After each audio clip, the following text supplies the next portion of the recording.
Hi everyone, I'm just going to do a quick tutorial on how to make a tassel. So I've made these big tassels here for a scarf that I'm doing. So this is a double tassel because it has the two puffs at the beginning, a larger version here. I've also made a smaller version here. So I'm just going to show you quickly how to make these tassels.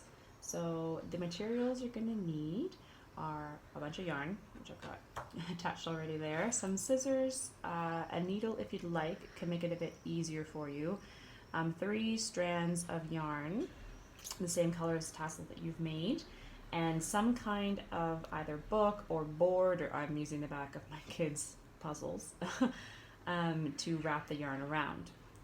So this example for the large tassel, this piece of board is 6 inches and 1/4. And then if you wanted a smaller tassel, for example, this size, you'd need approximately 4¼ inches for this one as well. So let's get started. The first thing we do is we wrap our yarn around whatever board or book that you've chosen to use. So I wrapped the yarn around 50 times, so it should make a nice full tassel. And then we're going to take our one piece of yarn, and this is going to be attached at the top here. So we are going to slide all the yarn off, which can be a bit finicky, but it's all right.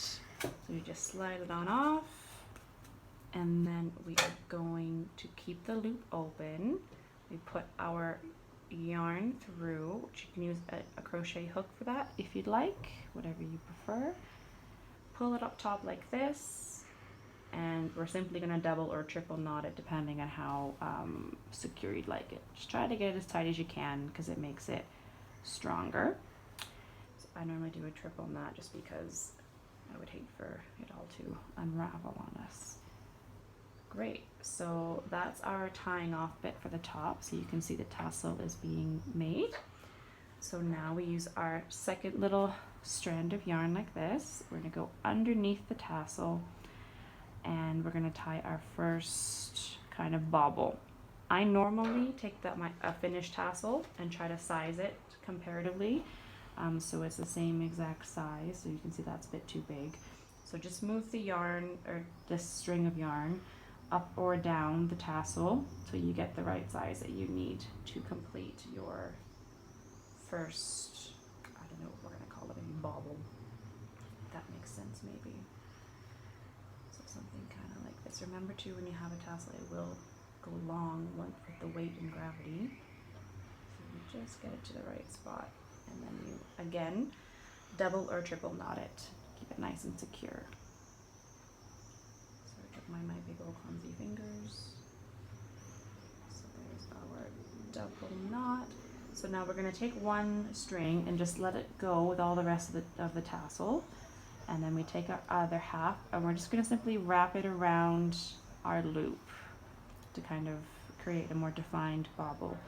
So here you've got some options. You can either use your fingers and tuck it under this string, or bring out your yarn and needle, thread it, and then use the needle to help kind of push it under those, which I prefer to do because, like I said, I've got big old clumsy fingers. So you just go underneath this string here, and you pull it through, find your needle, and this will also help this loose end to hide in the middle of your tassel so you won't find it anywhere. So that is one little bobble done. We simply repeat the process for the second little bobble. Again, try to size it the same as your other ones. And we're going to double knot it again, so it's the exact same thing. Let's get a good look at that. Looks okay to me. Double knot it. Again, let the loose end hang. We wrap it around here.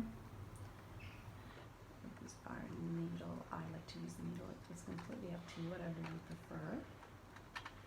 To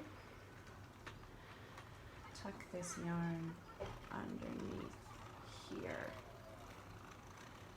Great, so then that's all done. And the last few steps we use our scissors for. So this is all still in the loop from when we wound it up on the board. So we're just gonna cut through all the loops to make all the individual strands. So you just need to make sure you catch all the loops and cut them. Make sure there's no more in there. There's one more. And then we just trim it. So we've made our tassel now. So we're just going to trim off the ends. You can see some of them are quite long. So you just trim it so it's all the same length, so it all looks pretty uniform.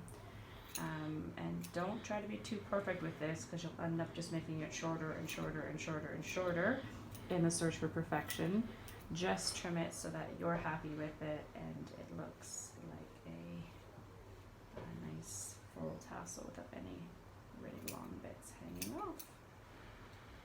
So yeah, so that is how you make a double tassel.